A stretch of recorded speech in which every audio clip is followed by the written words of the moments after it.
Fala galera, beleza? Eu tô aqui com vocês para trazer um pouquinho sobre a história do Espírito Santo, trazer algumas dicas, alguns macetes bem diretos para vocês, porque é um conteúdo que é muito escasso na internet, história do Espírito Santo, tanto de conteúdo sobre a história, como também de questões. Aí por isso queria destacar alguns pontos que eu acho muito relevante, que tem uma grande possibilidade de cair na prova, beleza? Então bora lá. Primeira coisa, pessoal, vou tentar trazer algumas questões que são bem assertivas, que tem um conteúdo muito interessante. Infelizmente, porque concurso está muito mal classificado, você vai achar pouquíssimas questões. Dentre as muitas, tem bastante mesmo, mas poucas com um conteúdo do Espírito Santo e um conteúdo decente, entendeu? Aí eu vou tentar trazer tanto questões quanto também algumas coisas sobre o Estado. Primeira coisa, pessoal, antes de começar essa questão, você tem que entender que o relevo do Espírito Santo, falando um pouco da geografia, predominantemente planáltico e com litoral com a costa de planície, beleza? Só tentando contextualizar vocês aqui, porque ele vai falar sobre o Pico da Bandeira. O Pico da Bandeira é o ponto mais alto do Espírito Santo, localizado na Serra do Caparaó. Pessoal, isso não é nem história, né? É geografia. Não sei nem porque que apareceu aqui, mas enfim. Isso aqui é muito importante. Isso é uma verdade. O Pico da Bandeira é o ponto mais alto do Espírito Santo, é o terceiro maior ponto do Brasil. Tem cerca de 2.890 metros, se eu não me engano, e realmente está localizado na Serra do Caparaó, na divisa com Minas. Isso é uma informação de suma importância que cai com bastante frequência. História capixaba. Eu não vou ler o que está escrito aqui. Ele está falando que vieram italianos, alemães, holandeses e portugueses. Tá, isso é uma verdade. Mas o que nos importa? Eu acho que além disso que a gente pode extrair, que é muito importante, a principal imigração do Espírito Santo é de italianos. Secundariamente, alemães e pomeranos. Beleza, pessoal? É claro, né? Portugueses, todo lugar do Brasil. Obviamente, você tem que gravar isso. Quantos habitantes tem o Espírito Santo? Tem cerca de 4 milhões de habitantes. É algo imprescindível para sua prova. Clima. Agora saindo da vegetação, dos domínios morfoclimáticos e do relevo, fala um pouco de clima. Clima é questão bem direta, né? Tropical, evidentemente. Ah, mas e se a questão trouxer tropical úmido, que é mais específico, né? Tropical úmido, tropical atlântico. Correto também. Há também classificações em que as pessoas definem o Espírito Santo em vários climas, mas eu acho muito improvável de cair. Por quê? Como assim definir o Espírito Santo com vários climas? É porque, teoricamente, a gente tem diferentes tropicais no Espírito Santo, não só o tropical úmido. Por exemplo, não sei se vocês sabem, mas deveriam saber que isso também é de suma ultra mega importância. O Espírito Santo faz divisa no norte com a Bahia, no sul com o Rio de Janeiro, no oeste com Minas e, obviamente, no leste com o Oceano Atlântico. Como o Espírito Santo faz divisa com a Bahia, não sei se vocês lembram, mas o clima na Bahia é um clima de caatinga e acaba meio que afetando as características do clima não, né? Do clima sim. Não, falei de caatinga, caatinga é vegetação, desculpa. É semiárido no Nordeste, no caso na Bahia.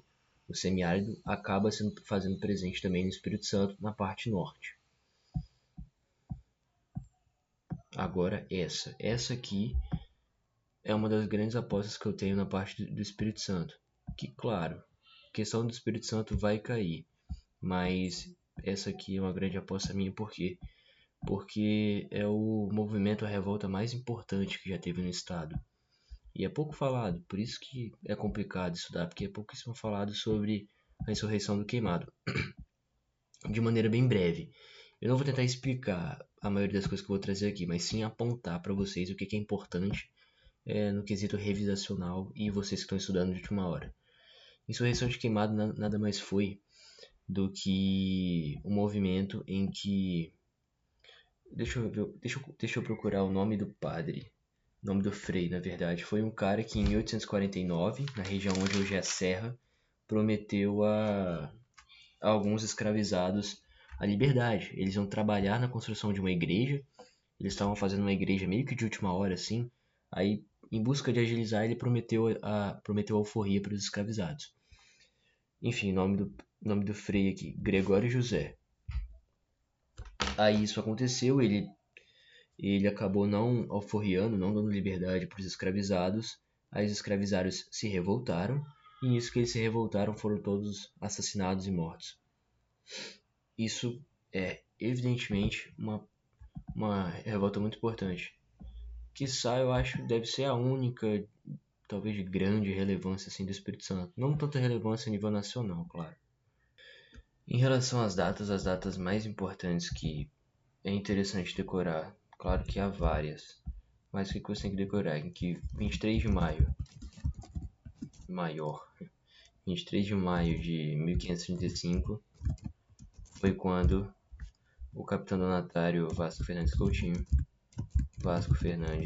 Coutinho chega em Vila Velha, atual Vila Velha, né? Na época, a Vila do Espírito Santo. Agora, a outra data muito importante. Apertei Ctrl A. Outra data muito importante.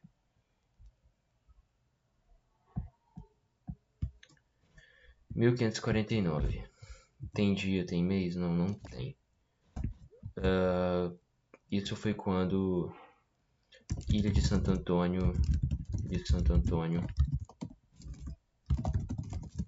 vira a Vila Nova do Espírito Santo. É porque, para quem não sabe, a sede do estado, a sede da colonização, que inicialmente foi Vila Velha, que na época era chamada, Vila do Espírito Santo.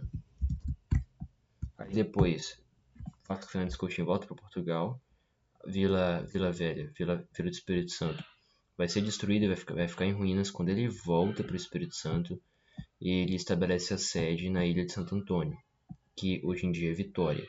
Aí a Ilha de Santo Antônio, quando é estabelecida como sede, vai virar Vila Nova do Espírito Santo.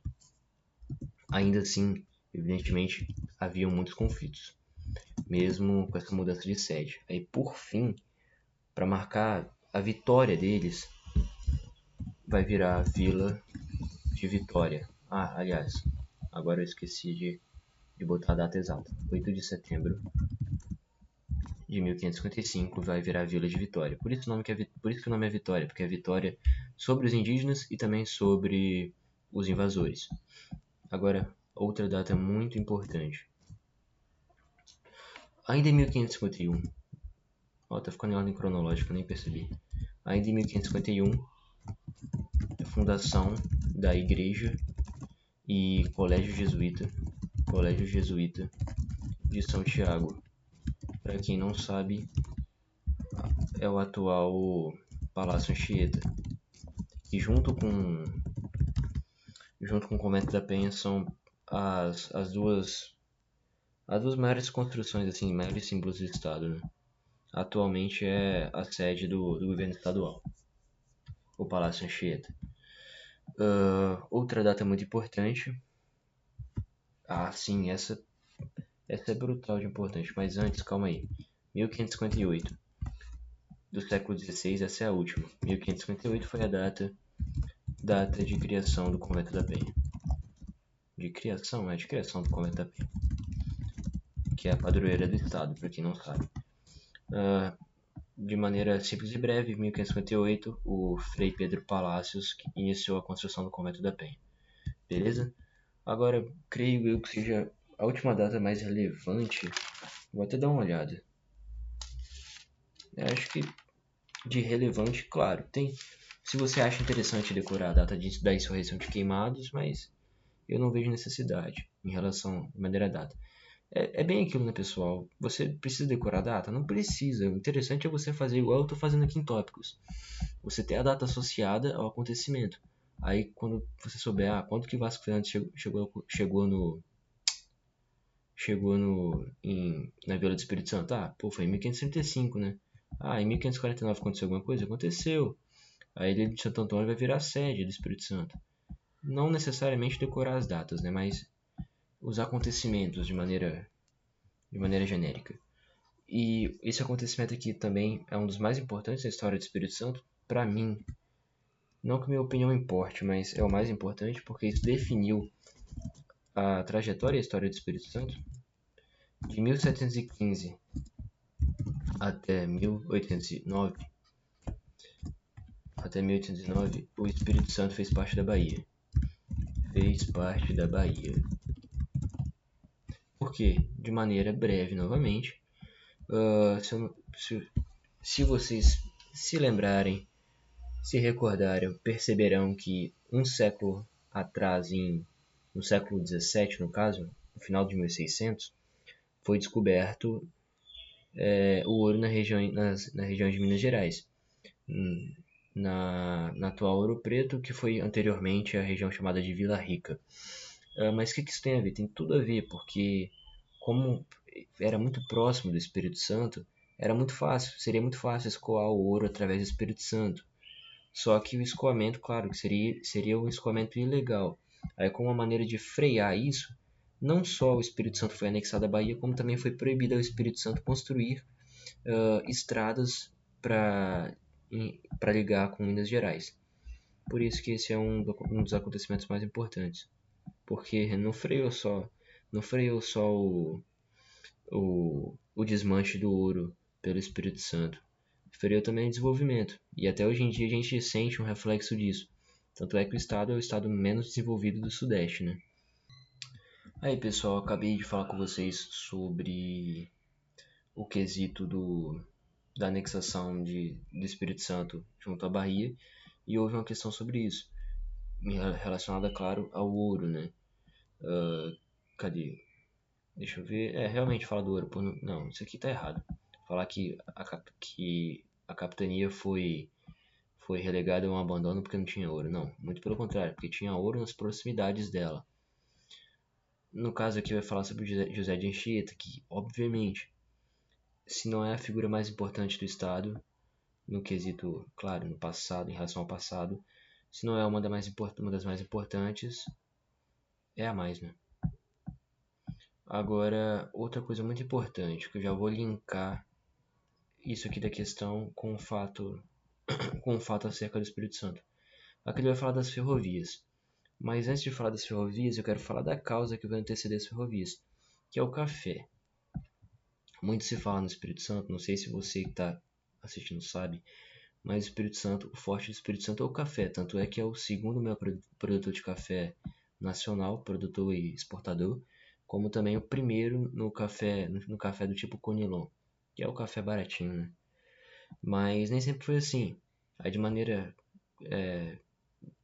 bem contextual, o Espírito Santo anteriormente, de 1535, né, que foi quando Vasco Fernandes Coutinho chegou, até o século XIX, a base do Espírito Santo foi foi a cana-de-açúcar, assim como as outras capitanias hereditárias. A partir do século XIX, o Espírito Santo ganha força no café. Mas o que o café tem a ver com ferrovia?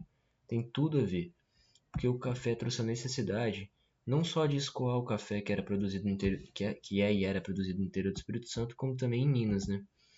E ferrovia, claro. Isso não parte de mim, mas parte de um professor que eu ouvi falar. Cara, você viu ferrovia, associa à modernidade e ao café, beleza? Agora, um outro ponto muito importante. Lembrei, que eu não abordei, mas isso aqui pode cair? Pode, mas é assim, é importante, claro. O significado do nome gentílico capixaba, que para quem não sabe, roça de milho. Roça de milho. É isso mesmo, roça de milho. Pensei em outra coisa. É porque eu quase me confundi aqui, porque antigamente Vitória também era chamado de Ilha do Mel. Ilha do Mel. Vitória. Isso aqui não cai não, mas capixaba talvez possa cair. Porque por conta das plantações de milho. Importante isso, Ilha do Mel, agora você já sabe, né? Vai que cai. Aí pessoal, só para mostrar, a questão da parte inicial é o que não falta. Dito isso, se não falta, é o que eu falo para vocês. Do que tem disponível, que é muito pouco, nesse site aqui é até mais interessante as questões, porque são questões contextualizadas, que tem alguma coisa a ver. Porque no que concurso, por exemplo, são questões muito nada a ver. Você pode até pesquisar aí, dar uma olhada que você vai verificar que isso é verídico. Mas enfim, pessoal, se você não estudou nada, não sabe nada, foque na parte inicial do descobrimento do Espírito Santo por Vasco Fernandes Coutinho. Tudo bem? Agora, eu acredito que os pontos mais importantes a ser estudado, eu acho que eu destaquei para vocês. Assim, se você tiver tempo sobrando, o que eu te indicaria? Ver a parte folclórica, a parte dos movimentos regionais do Espírito Santo. E claro, muito importante decorar um pouco das regiões, decorar a região metropolitana e as regiões intermediárias. Isso é geografia? Mas é importante. É muito importante, porque se eu não me engano, na prova da polícia, no cargo de soldado, claro, era banca OCP, banco diferente. Mas não tem nem como pegar questões anteriores da IDECAN, para ter uma noção. Mas a banca OCP cobrou sobre regiões intermediárias. Regiões intermediárias. Que no caso do Espírito Santo é São Mateus, Colatina, Vitória e Cachoeiro. De Itapemirim. E tem várias regiões, né? O Espírito Santo é dividido em muitas regiões. Mas só você saber essas duas aqui já te deixa muito na frente. Região metropolitana. Regiões não. Região metropolitana. Aqui no Espírito Santo a gente chama de Grande Vitória. Que a Grande Vitória é composta por, obviamente, Vitória, Serra, Cariacica, Viana, Guarapari, mais o que? Fundão. Tá faltando algum? Claro que tá. E por fim, Vila Velha. Essa é a região metropolitana essa é a região metropolitana também chamada de Grande Vitória. Enfim, dois tipos de regiões aqui, tanto é que essa caiu, são muito importantes você decorar. Agora, outra coisa para finalizar a nossa revisão é o quesito do... Isso é mais geografia, não sei se enquadra em história, mas é entender um pouco da economia do estado, que também caiu. Vou mostrar aqui para vocês agora, rapidinho. Pessoal, história do Espírito Santo é batata, porque sempre vai cair coisas que tá no próprio site do governo do Espírito Santo, de tão escasso que é o material. Até por isso, vamos lá, para mostrar para vocês. O governo movimenta cadeias produtivas de celulose. Verdade, e fabricação de móveis. No site, eu lembro que eu li hoje ou ontem, foi hoje, que está escrito no site do governo do Espírito Santo. Se você pesquisar sobre economia Espírito Santo, é destaque, está na 6ª posição no quesito na indústria moveleira. Então é verdade. Celulose. Para você que mora no Espírito Santo já deve lembrar, sei lá, da Aracruz Celulose. Ou seja, não precisa nem ter muito conhecimento para matar essa questão. Mas enfim, aspectos econômicos que é um negócio que é muito importante, apesar de não ser necessariamente história. Rochas ornamentais. Também temos no Espírito Santo, na parte norte do estado. O maior produtor de frutas, evidentemente que não, mas é o maior produtor de frutas no quesito do mamão. É o maior produtor de mamão, o maior produtor e exportador de mamão do Brasil, só isso. E o segundo no café. Enfim, essas nuances da economia você tem que saber. Novamente, regiões intermediárias, que eu falei para vocês, das regiões intermediárias e da região metropolitana. Caiu. Deixa eu ver aqui o gabarito. Letra C. Mas o que é do Espírito Santo que caiu? Aqui realmente veio um negócio mais casca grossa, porque nem tanto, na real. Se você tiver uma noção boa, dá para você responder. Região com maior concentração populacional é a norte? Claro que não. A colonização do Espírito Santo começou na parte meio que sudeste, né? Lá para o sul, e até hoje a população se concentra lá. A população é rural? Não, 85% vive na região urbana. 15 milhões? Vimos que não, vimos que é 4 milhões e eu recomendo vocês a decorar que são 4 milhões de habitantes. Ciganos, nada a ver isso aqui. Aracruz é um município capixaba que possui índios aldeados. Novamente, pessoal, É sempre questões que eles copiam informação do site do governo e colam aqui. Porque é muito pouco, mas muito pouco, pessoal. Se você vê as poucas questões, elas se repetem. De tão pouquíssimo conteúdo que há sobre elas. E por que eu estou trazendo história do Espírito Santo, galera? Porque vai cair, inevitavelmente, pelo menos duas questões. E é onde você pode garantir seu ponto. Aqui, ó. Aracruz é o único município que possui índios aldeados. É um município, mas eu já concluo, é o único, pessoal. Com duas etnias, Tupiniquim e Guarani. Mas mais que perfeito. Novamente, como eu falei, é escasso conteúdo, vai se repetir questão, se repetiu aqui novamente, falou do Pico da Bandeira. Fala um pouquinho sobre a parte geográfica, o relevo. Pô, nada a ver, cara, mas isso aqui na história. Ah, não, geografia. Ah, geografia. Nossa, que droga. Mas enfim. Novamente, falou de... Ah, não, que falou de bioma, mas complementando, como eu falei, parte costeira do Espírito Santo é uma parte plana e a parte interiorana é uma parte que vai se caracterizar pelo predomínio de planaltos. Nossa, é bastante questão do Espírito Santo. Aí, pessoal, ó, vamos contar 1, 2, 3, 4, 5 questões de 15 na última prova. Ou seja, um terço da prova você garantia com as questões do Espírito Santo. Pessoal, acho que foi isso que eu queria passar para vocês. Eu queria passar os principais pontos, eu acho que consegui abordar os principais pontos. Claro, tem muito mais outros pontos sobre a história do Espírito Santo. Apesar de ser pequeno, não dá para tratar num vídeo de, sei lá, acho que deve ter durado 30 minutos esse vídeo. Mas calma aí, vamos lá. Novamente, o que eu falei? Economia do Estado. Assim, a principal produção da economia nesse período era, em grande parte, final do século XIX, início do XX. Lembra que eu falei que é interessante decorar um pouco de data? Não só data, mas o contexto. O contexto do século XIX, o que eu falei? Era a transição para produção cafeeira. Mas deixa eu ler, né?